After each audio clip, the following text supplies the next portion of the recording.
Hi, and welcome back to Unpuzzled. I'm your host, Katharina Abiola-James, and on this podcast, it's all about revealing Christ one piece at a time. I am super excited. Today is our season finale, and just to kind of manage expectations, when you hear season finales, you think like the big bam, but no, it's not. Well, it could be for some. But yeah, this is piece 10. So it's the last episode of this season. And so I did think about, okay, what do we do for this episode? Do I just talk about like reflections so far? Questions that people have asked me, like where do I go from here? And then the Spirit of God just reminded me of a revelation that He showed me a while ago. And I thought, actually, do you know what? Yes, I think this particular one is probably a good one to close off with, just because I think it kind of summarizes everything that I have shared so far on this podcast. So yeah, let's do this. Also, this is literally, again, another one of those hot off the press ones. This podcasting thing, honestly, it's amazing how, just honor and kudos to people doing this, because it is actually quite, I wouldn't say demanding, but yeah, just like recording episodes and having them ready and editing and all that kind of stuff. And it's cool if you have a library of stuff that you can just pull from, right? But literally, I'm just here. Quickly had to rush upstairs and record this because I know it's going to have to go live in a moment. Well, it doesn't have to go live, but it is Thursday. So but anyway, without further ado, the Holy Spirit of God reminded me of something that He showed me. So this is 2023. So this is probably in 2020. But anyway, so in this vision, and that's how I love God, because when He speaks to me, different ways and different manners and methods. But one of the dimensions that I love is the visual dimension, because I am quite like visual and graphic. And so even though I may not write, and I do write things down a lot, I have pages and pages and pages, and literally if these were to be turned into epistles, there'll probably be like 10, 15, 12, 10, 12, 15, like books. I write a lot, but I love when I see pictures, because they just stay in my brain. Like, I don't forget what I see. And so this particular one, I remember it was so profound, because it certainly spoke to me at the time where I was, and I think still where I am, and where probably a lot of us are. So in this vision, in this picture, there was a massive field, or garden, actually. Let's call it a garden, because it appeared to be a garden. And so you imagine the garden being split in two.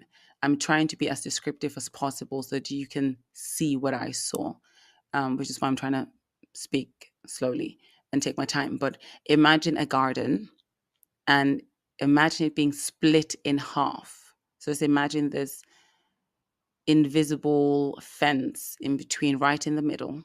So you have a left side and a right side. Okay. And then so on this one side, it was so pleasing to the eye. Like, even just now, going back to what I saw, it was beautiful. It was beautiful because, other than the fact that the grass seemed very well trimmed, and if you're like me, I love very well trimmed and manicured gardens. Doesn't say that's how my garden is, but that's what I love. So it was very, very beautifully trimmed grass. And then on top of it were really unique looking, beautiful mosaic type of vases, all different shapes and sizes. So you had some that were really really big and bulky, with all kinds of colors, and mosaics are very colorful, very vibrant, very beautiful. And you had all kinds of vases: big, small, large, long, slim, round, all kinds of vases scattered across that side of the garden. And not only were the vases beautiful, the plants and flowers that were in them were like a friend of mine, a very, very, very, very close friend of mine, probably more of a sister than a friend. She's very much into flowers. So I'm just thinking about some of the displays in her house. Like I'm talking orchids, I'm talking hydrangeas, I'm talking um, lilies, I'm talking roses, I'm talking all kinds of flowers. Flowers that I have seen and I haven't seen in those vases and on plants. And it was just so exotic, but so beautiful. And you're just looking at it and thinking, wow, like that's all you could say. You look at it, you'd be like, wow, it was beautiful. Right. So that's side number one. Then on the other side, again, like kind of well trimmed grass. But that's about it. Right. And then if you looked closer, you could see, when you've planted something and and the roots have kind of gone down a little bit already, and so you start seeing sprouts. So you could just see sprouts here and there, just randomly, just pum, pum, pum, pum, pum. Like just scattered across that garden, the grass on that side, just sprouts. So honestly, and you would only actually see it if you looked closely, like you wouldn't see it from afar. And I'm like, okay, yeah, that's cool. Like that kind of like, and so imagine you step into this garden, you have on the left side just this grass, basically just bare grass. And if you look close, like if you decided to kind of look for something, you would kind of see, okay, there's a sprout here and there's a sprout there. But then the other side, like it needed no announcement. It was a very in your face. You could see it even if you didn't want to see it. It's the first thing that you saw when you looked. Um, in fact, all that you saw were plants and flowers and beautiful vases, right? And so, absolutely, that side of the garden was very, very pleasing to the eye. And in fact, you didn't have to take a step into it. Like, as soon as you opened the door, you saw it. It was in your face and it was beautiful. And I saw this and I'm like, oh, so even in this vision, I'm like, oh, wow, that's beautiful. And then immediately, like, the Spirit of God says, like, so I have to paraphrase now because when he speaks and you kind of what he says is so profound so you remember it, but as I'm now saying it back, I don't want to like, put words in his mouth, so I'm just telling you kind of the essence of that conversation. But more or less what God was saying was like, don't be fooled by what you see. It might be pleasing to the eye, but it's not rooted in me. And so as we're having this conversation, as I'm taking in the vision and stuff, in that a scene then occurs. And in that scene, almost like overnight, because it was like dark and then came light again. So I'm assuming it was overnight. Well, in the vision that I saw anyway. Apparently, there must have been a massive storm or wind or whatever. So a storm, let's call it a storm. That was not just wind, but also rain, a very mighty, massive storm. And what must have happened as well is, and maybe I saw that because I am currently based in the UK, that happens to have quite a few foxes here and there. And so I also saw how foxes must have literally just infiltrated the garden overnight and just thrown and scattered the vases here and there and whatever, maybe in search of food or whatever. But basically, the scene in the morning is utter mayhem on that one side, because obviously on the other side there was nothing to take or see or anything anyway. So the side that was so beautiful the day before, all of a sudden was the vases were smashed, they were falling over, the plants had been removed and ripped out of the vases, so they were just now like, it was such a sad scene actually, because you're thinking, wow, something that was so beautiful, somebody clearly put work and time into making it look so beautiful. It must have taken time for those flowers to even look as beautiful as they are, and da da da da da, blah, blah, blah, right? And so I'm just looking like, and it's a sad sight. And God basically was saying to me, like, don't be moved by what you see. Like, yes, it was pleasing to the eye.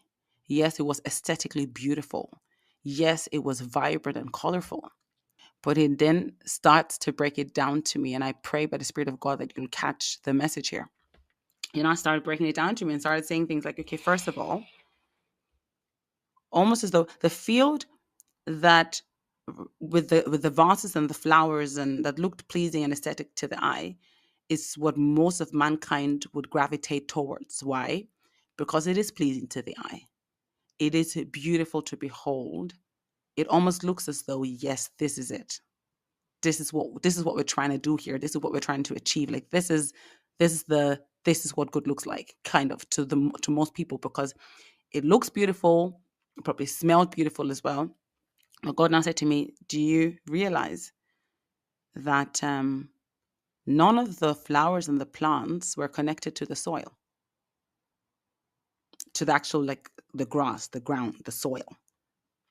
They were in vases, which in essence basically means, yes, there's an element of soil that's probably in the vase just to kind of keep the flowers in place and steady.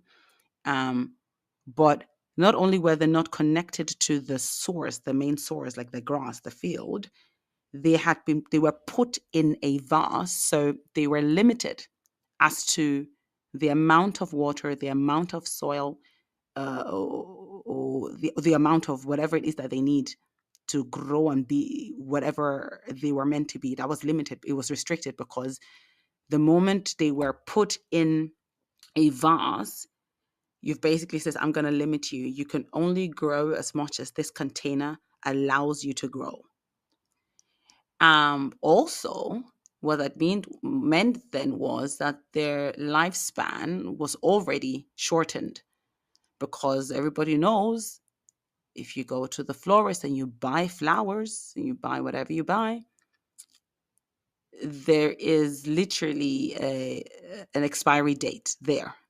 You can water them and water them and water them, and unless you kind of plant them and make sure they are in your ground, I don't even know if that's possible. Maybe, yeah, actually, yes, I know, because people buy stuff and then plant it. But for as long as you put it in a vase, just know that death is imminent. Literally, it might not be tomorrow, it might not be the day after, but death is more or less imminent. And so when he's saying these things, he's also then saying, see that other side, the one that, no, like, this is not even people are drawn to it. There's nothing to be drawn to because there's nothing there. I want you to visualize this. The other side of the garden, there was not a semblance of anything. So it's different, as if you can already see a rose, and so oh yeah, there's going to be a rose bush somewhere. No, no, no, no, no. We're talking sprouts, and those sprouts, to most people, just looked like grasses that were longer than the rest of the grasses, right? So, or grass stems that look longer than the other of the grass stems, right? So there was nothing attractive there. And God said, see, this other side of the field or the garden that most people would dismiss and ignore and not even look down on, like not even recognize. Like, there's a difference between looking down on something and not even recognizing that something is there. That's the kind of stuff we're talking about, right? So this is not, I've seen what you are, but I'm looking down on you. We're talking about, I can't even see that you are there. Okay. And God is saying, see this very part of the garden that nobody is even seeing what's happening here. I want you to see. And so he opens my eyes, and I kid you not. And I know we hear this all the time, and it's in motivational speeches and but underneath the grass, like, imagine God opening your eyes and you are not x-raying a garden. The roots that were found on that side of the garden, my God, the roots that were in the soil, like, I couldn't even reach when they go so far and so deep that you're looking for is it the very end or the very beginning? Anyway, the last part of it, and you can't find it. That's how deep it was. And God was trying to show, well, not trying, God was saying to me that even though on the surface you can't see a thing, the roots under have gone so deep that when this thing grows, it won't just, the kind of stuff that was growing wasn't just a nice, cute little flower bud. No, no, no, no. It was literally going to be a kind of a tree that is not just aesthetic to the eye, but is bearing fruit that is nourishment to whoever desires to pluck from it. God was then showing me, do you see all of these things that were so beautiful in the vases? They were beautiful, but they were flowers, no fruit. A rose is beautiful. It doesn't bear fruit. Lilies are beautiful. They don't bear fruit. And so he was then saying to me, like, how is it that most of all, I say most of us would almost forfeit, replace, and exchange the part that seems to be just bare green grass, because everybody's talking about this. The vase, everybody's talking about it. Everybody, like, there's not even a need to promote it because it speaks for itself. Everybody can see it. Everybody wants it. People are copying it. People are, this is it. This is what good looks like. So everybody's trying to be this vase. Everybody's trying to be this mosaic. Everybody's trying to be this and everybody's trying to be that. And it's only a matter of time. Those flowers are going to wither. And if they don't wither naturally, there'll come a storm, there'll come a fox, and they will knock you off. And honestly, to me, it's like, wow, of course, duh. Even if you are, anytime there's a, and thankfully, I've never been in an actual real like hurricane or tornado kind of situation, but even from movies that we watch or from some of the, like junior storms that we've encountered here in the UK, like we've got loads of trees around our house, and the things that can fly up and down are the things that are not connected to the ground. Like the other day we traveled, not the other day, but like about a year ago now, we traveled and there was a mighty storm in the UK. All our trees were intact, but we got a message or a call saying that our trampoline was in the middle of the road. Why? Because the wind had carried it. But do you see what I mean? Like if you're rooted and grounded in the in, like if you're in the ground, let storms hit, let foxes come and prey, let all kinds of things try, and you cannot be uprooted because you're plugged in the source. You're connected in the source. You might not yet be bearing fruit. So people might even, this is not even about not giving you honor or giving you accolade. Like people don't even know you were there because you're nothing but a sprout. And so everybody's jumping on this. This is the vase, and this is the best vase right now, and this is where to go, and this is the flower, and see how colorful and see how vibrant, and just give it a little bit of water here, sprinkle water here, sprinkle water there. Just make sure you water it once a day or once, twice, or once every other day and stuff, and just keep it looking pretty. There's a timestamp there. That will expire with time. So as pleasing to the eye as it is, there's no longevity there, and there is no power there, and there's certainly no nourishment there. It might satisfy the appetite of the eye. It might satisfy the need for aesthetics. It might satisfy the need to look the part and have the accolade and the applause of man, all that kind of stuff. But it doesn't bear no fruit, and it's a matter of time before it falls over. And God is saying, actually, I'm not desiring that kind of stuff. What I'm desiring are people that are going to be so rooted and grounded in me that are okay to being in the soil for now.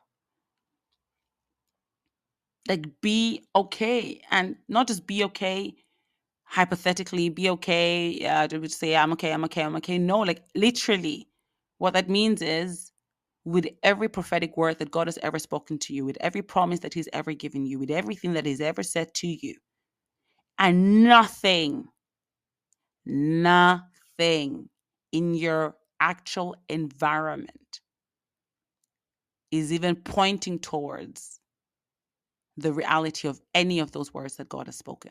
Like, it's different if, okay, let's say, for example, God has said you're going to be a global minister, you're going to speak on all kinds of platforms all over the world, right? That's a prophetic picture that you've seen. That's the word that God has given you. It's been affirmed and confirmed by many people over the years. So you're holding on to that.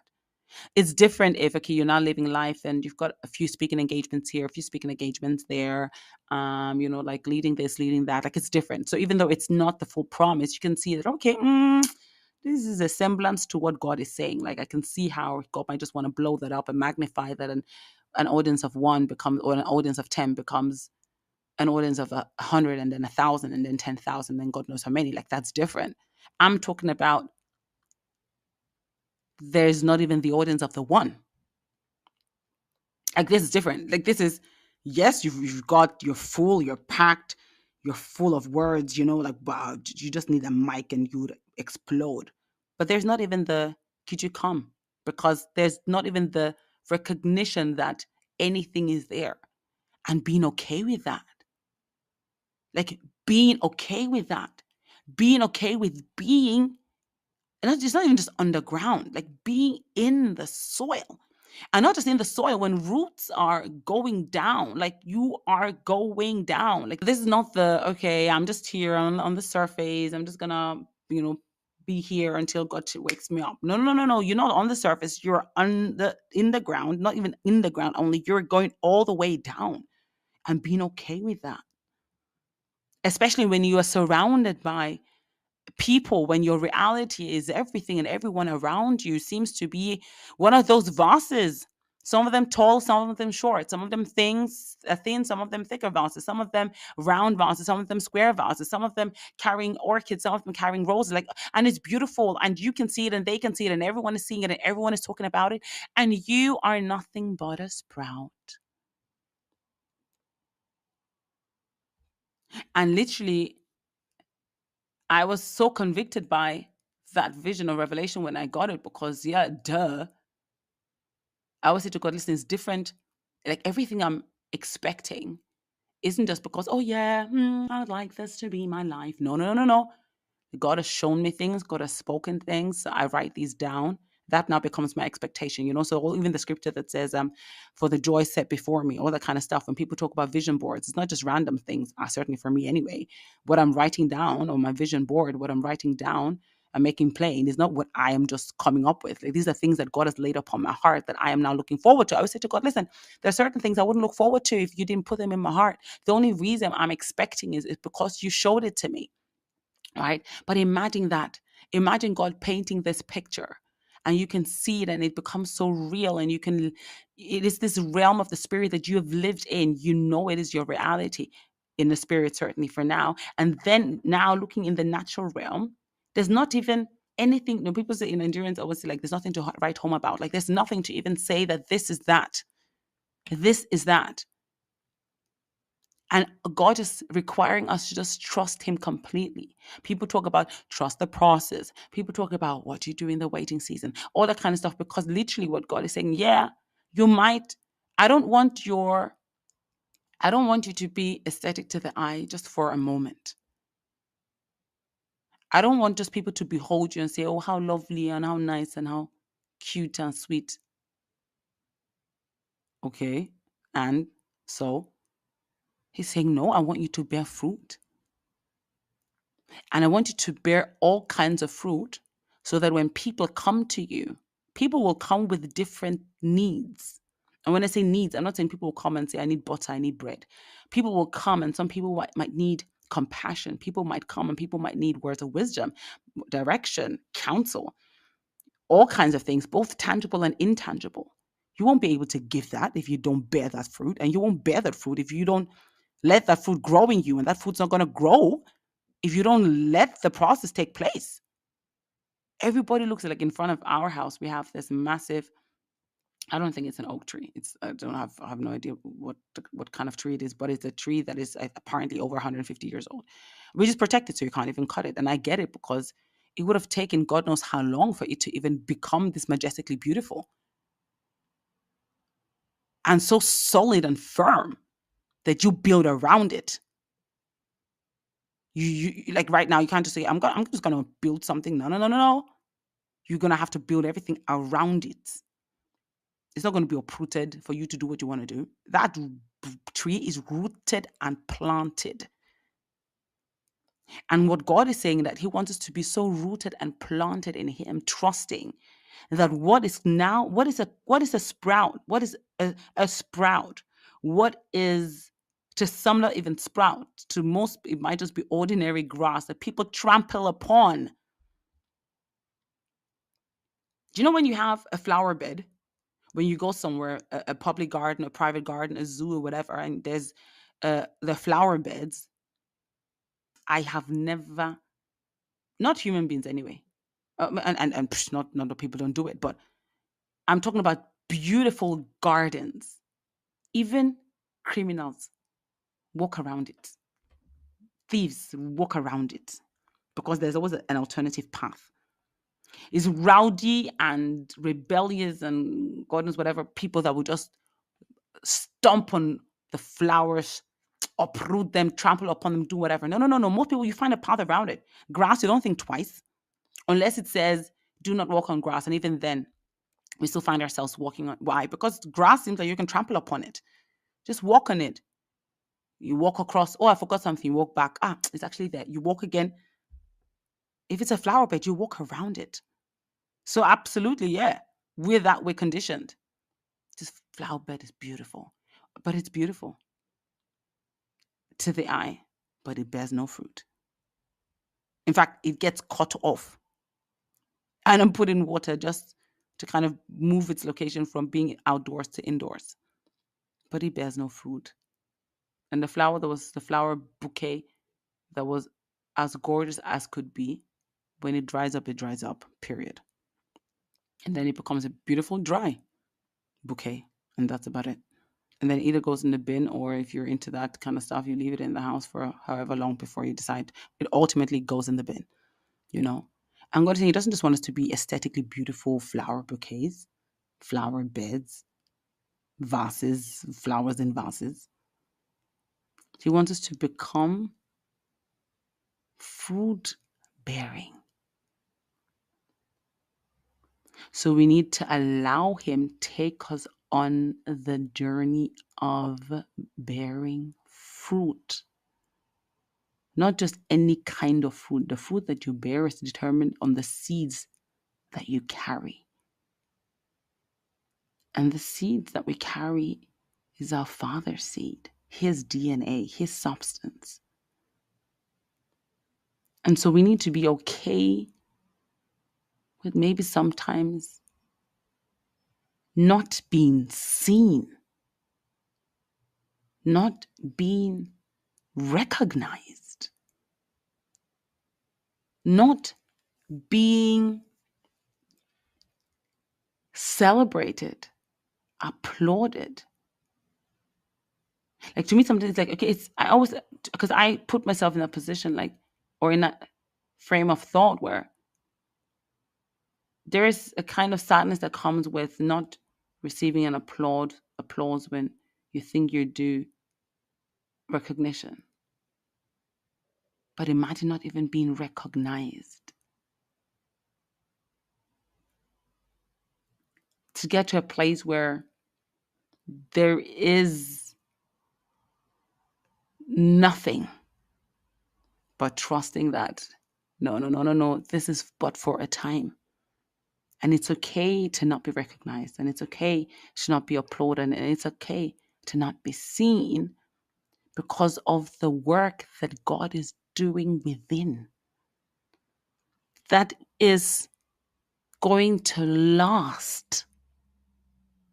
It is going to last. It's not a one-hit wonder kind of thing.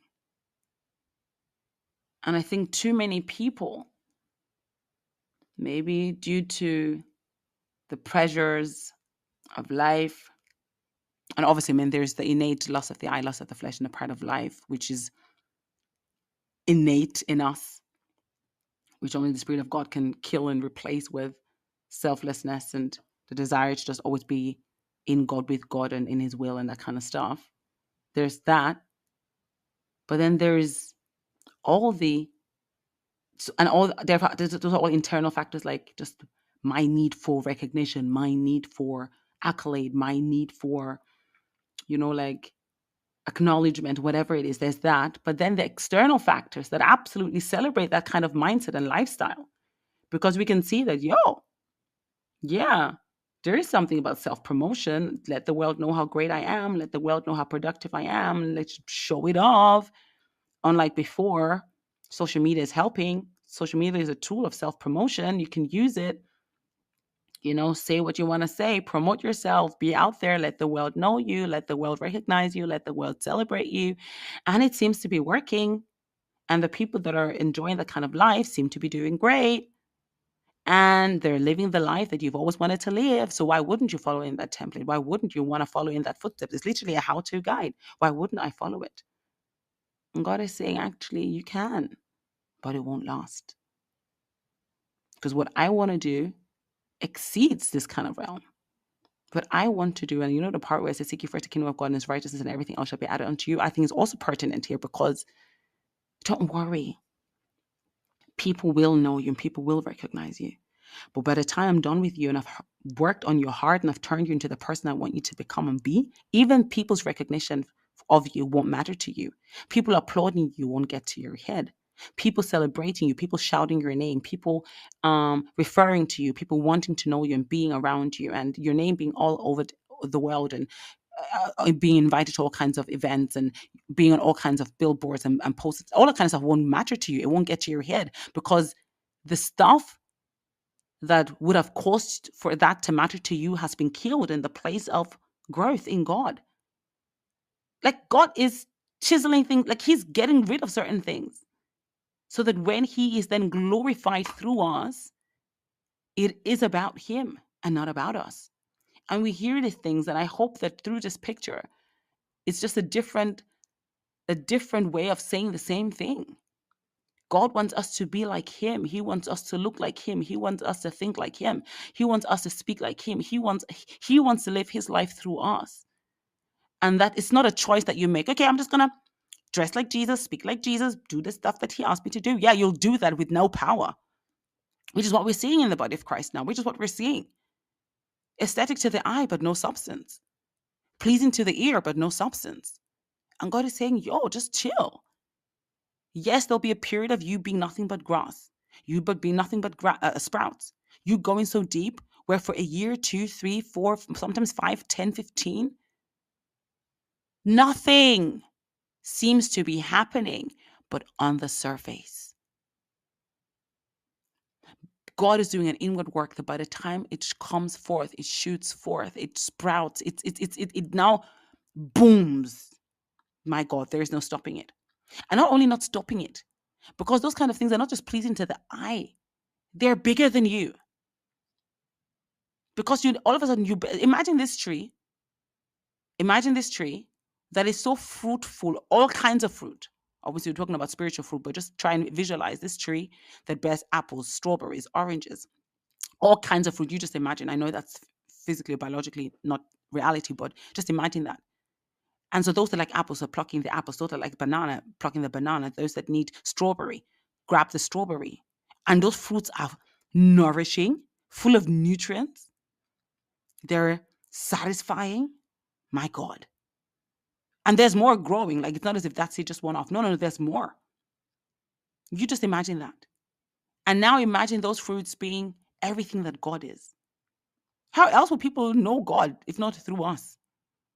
He's living his life. He is present on earth through us, his children.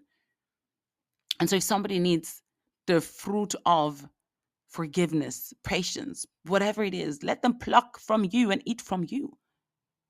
And that's why God says, a tree planted by the riverside, you bear fruit in and out of season. Because as long as you're connected to the source, don't settle for being a vase. And also the beautiful thing is, there's endless supply. Do you know this earth that we're talking about? It's, you're not restricted. There's no restriction. You're plugged to the source. You're literally rooted and planted, grounded in him, in the soil. Every nutrient you need is found in him. Why would you want to limit yourself to the 1 kg of soil that has been put in a vase when there's unending, unlimited supply? You can draw from him whatever you need, whenever you need it, however you need it, is available freely. Don't shortchange yourself because of your need for temporary accolade, temporary recognition, temporary applause. That is most times fickle anyway. Allow God do what he wants to do in you, with you, and through you. Allow him. Allow him, because the kind of stuff you like, the kind of person you will become will shock you. Because everything you're trying to do right now, you're doing with your power, your might, your strength, your ability, your money, your resources that actually God is given. So it's a mismanagement, but that's cool. That's for another day. Just allow God do whatever it is that he wants to do with you and in you and through you. And then trust that whatever comes out is not just going to be beautiful to the eye. It's going to be nourishment to the souls that benefit from it. Don't just settle for aesthetics. Pursue substance. Pursue substance. Everything we need is him, in him, with him, through him.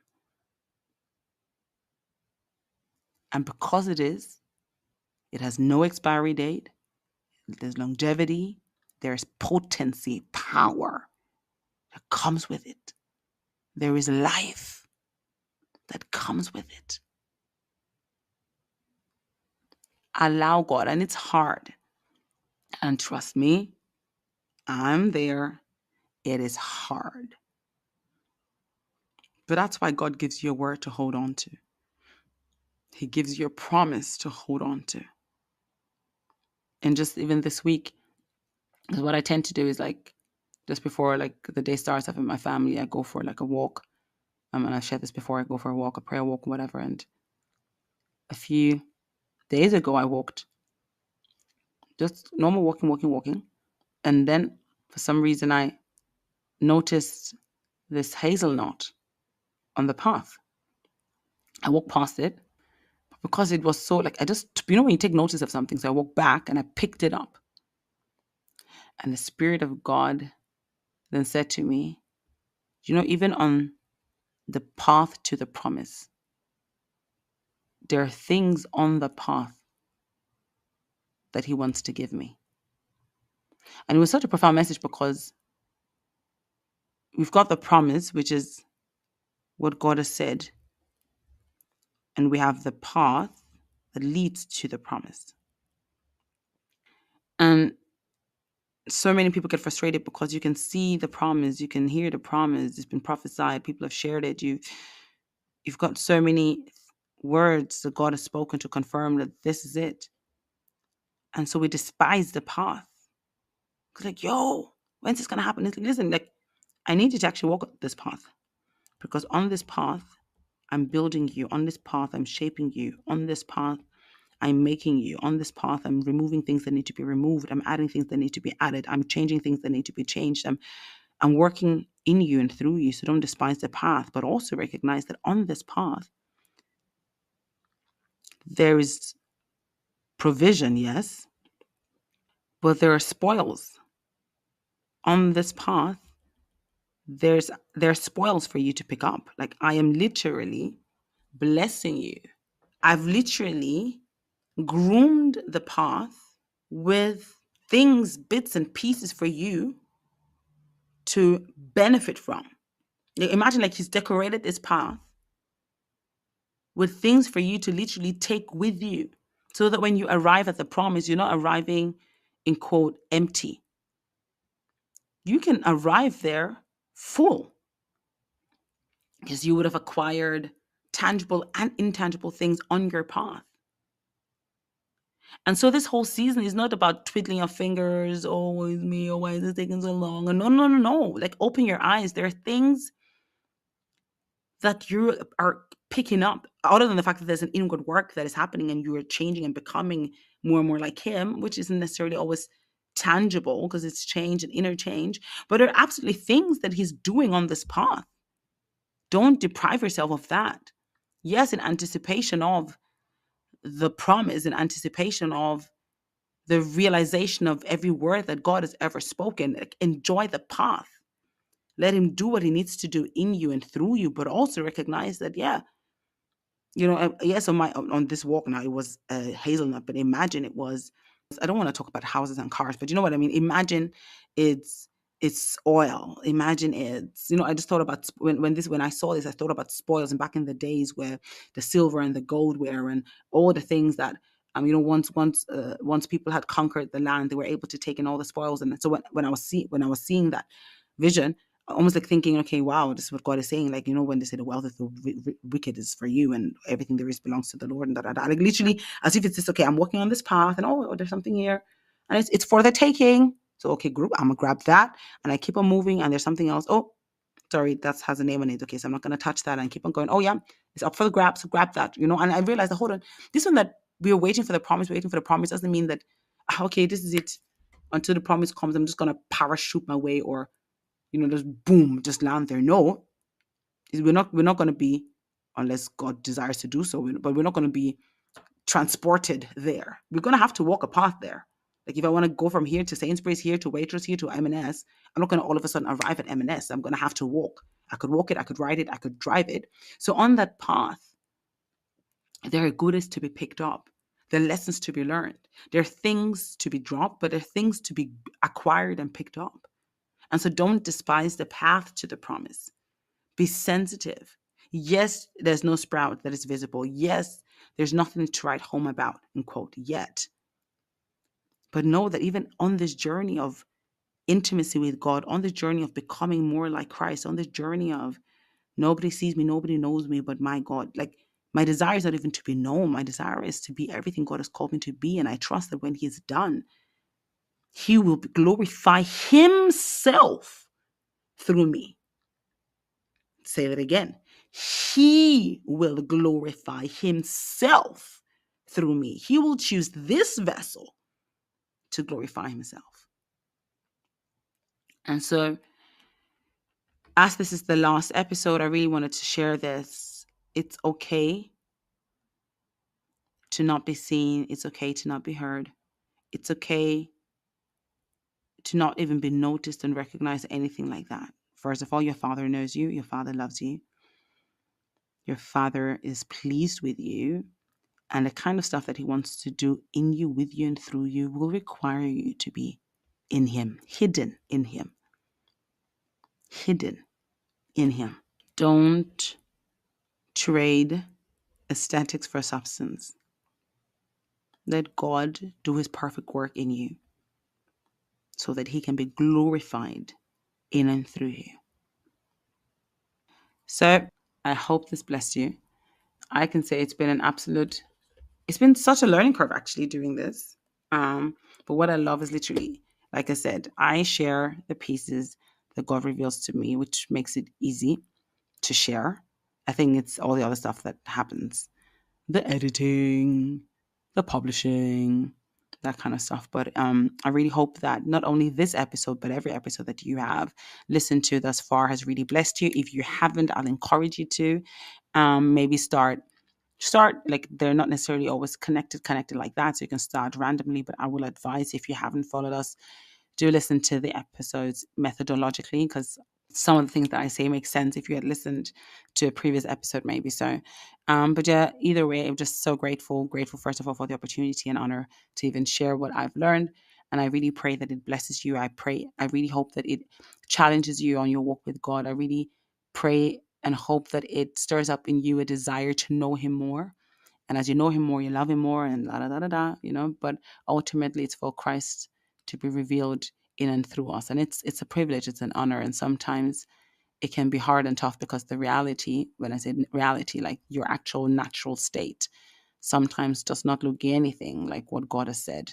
And that doesn't make God a liar. It just means that nature is trying to catch up with what God has already established in the spiritual realm. So be blessed. Thank you for tuning in. I don't take it for granted at all, because you could be doing everything and anything else. I'm really grateful that you've decided to tune in. And so, yeah, this is where I conclude season 1. It's been a pleasure. And I hope to have you back season 2, where hopefully we would have jiggled things up a bit, we've gotten a few guests here and there, and maybe even go visual. Who knows? But yeah, thanks so much again. I'm your host, Katharina Abiola-James. It's been a pleasure. On this podcast, it's all about revealing Christ one piece at a time. God bless.